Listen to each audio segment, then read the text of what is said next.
Hey everyone, and welcome back for Thursday, February 27th.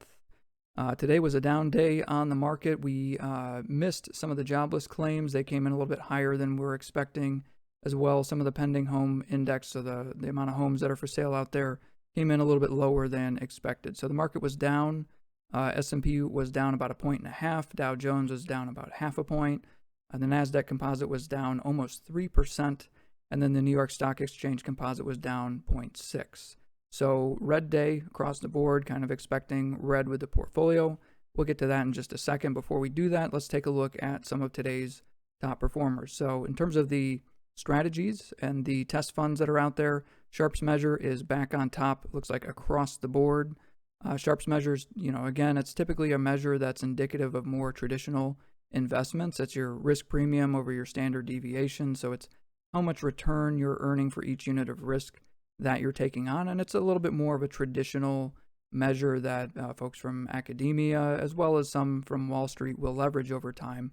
And it just helps you figure out who are the stable, well-performing companies, over a certain time period. And obviously here, that time period is longer term, that 8 to 15 year range. So long-term, stable assets is what's working this week.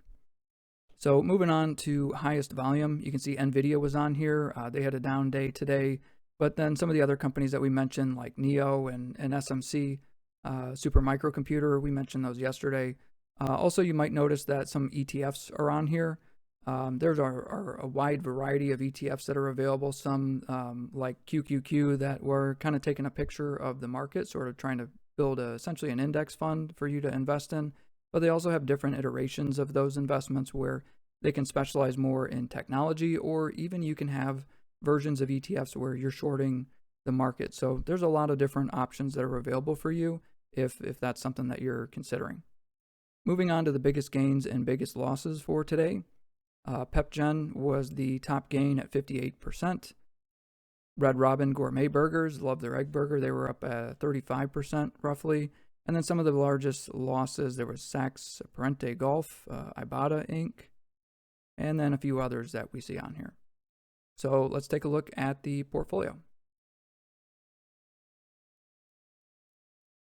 So again, we had a down day on the market, so I was kind of expecting a down day with the portfolio. Again, you want to use indexes just as a point of leverage. It's not just as a point of reference, just so that way you can kind of understand where your performance should be. Of course, if you're beating the market, that's great, but a lot of times that's not going to be the case. But in terms of the movements in proportion to the market, that's something that you should monitor. So here, unfortunately, since we made the investment, it's been a very red week in general. We've been doing nothing but losing here, but that's okay.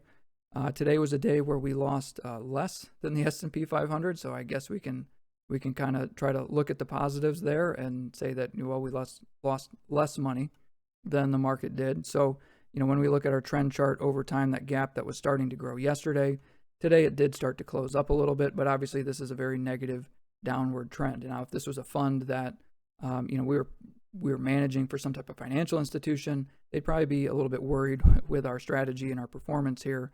And then again, one of the ways you can kind of defend that is to say, hey, here's how the index has been performing during that time period. But, that's not necessarily a defense. You want to try to pick the best assets, because if we went over and we looked at, say, somebody like a Warren Buffett, like his portfolio, he's green and he's doing pretty well right now. So, you could sit there and try to justify, well, the market performance is this and my portfolio was about that, so it's okay.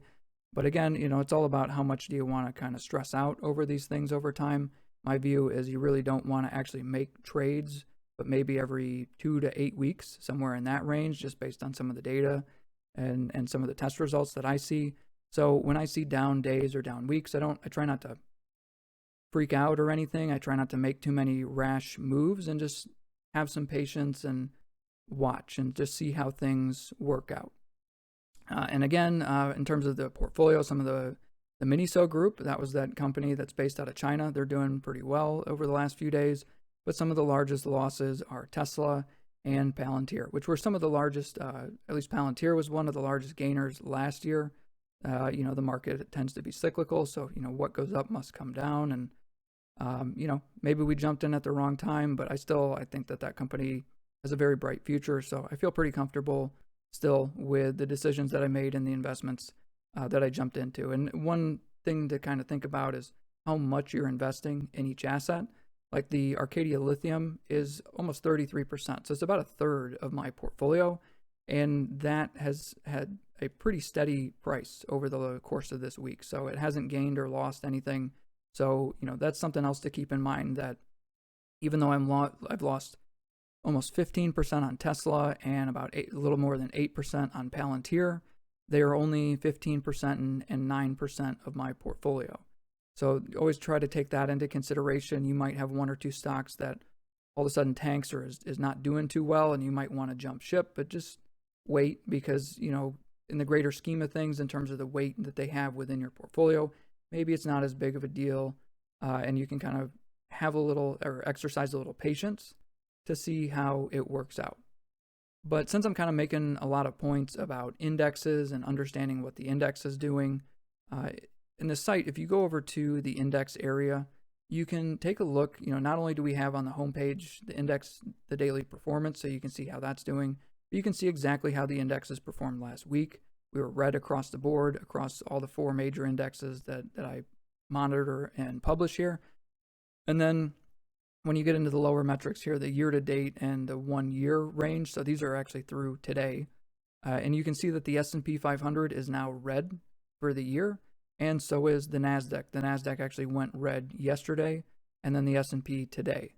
So, if you had invested in an index fund, you'd be doing worse off right now. But and a lot of people do invest in those things. It's sort of that set it and forget it kind of strategy, which is what I'm trying to help you understand, how to deploy all these different metrics and test funds and everything, so that way you can build your own fund and have that same sort of set it and forget it kind of mentality.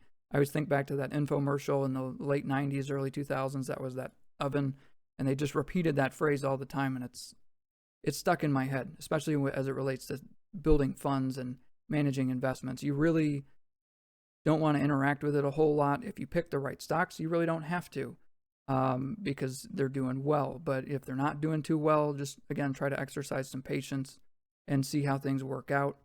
In a lot of our testing, what we found, and we'll get a little bit more into some of the results maybe this weekend, we found that when you optimize your portfolio on a weekly basis, that tends to be, one of the lower performing strategies. And the way that I take that is to mean that you're not holding on to the assets long enough to actually generate any type of meaningful return that you should cash in on. And my mindset has always been, well, if you can't do that over the course of a week, what makes you think you can do that in the course of a day? So I've always tried to shy away from day trading. I've tried to shy away from moving and making moves in and out of my portfolio too quickly. And, some people don't like it, but I would rather kind of let things sit and see how they start to work out before really pulling the trigger and making a decision there. But, everybody's got their own preferences. Now, in addition to the index performance that we have here for last week, year to date, and 1 year, the other elements of this page go through sector performance. So you can see by metric exactly how each of the sectors rank and the quantity of assets that are included in each of those sectors. As well, you can go through industry performance. So if you want to see what are the top producing sectors or industries right now based on these metrics, we do publish all of that reporting on our site, and all of it's right here for you to review. One thing that I will mention, I talked about ETFs briefly with the volume section. If you look at the top performing industry, everything over here on the left side of the screen are the top 1 through 50. On the right side of the screen are 51 through 100. And you'll notice the ETFs right there in spot number 98 in terms of the overall performance. Now let me come back up here to the sector performance. You'll see funds as a sector, 758 of them, are the worst performing sector in the market. So now that's not all of them in general. This is all just an average.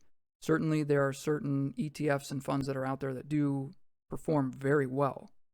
But just because something is an ETF or a fund doesn't mean that it's a good investment.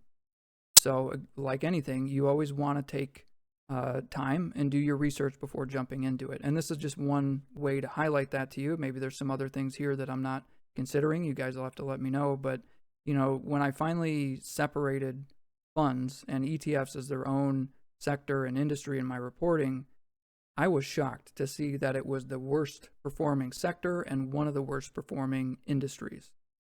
You know, there's 758 of them, right? So there's a lot that are out there. Some are going to be good, some are going to be bad, but that was kind of shocking to me. And I think that helps to almost reinforce the point that I'm making, that, you know, you can go and you can buy an index fund, or you can buy an ETF, or you can go and invest in the assets that you want, and you can learn how to build and manage that portfolio over time, which is exactly what I'm trying to help people understand and what I'm trying to walk you through here.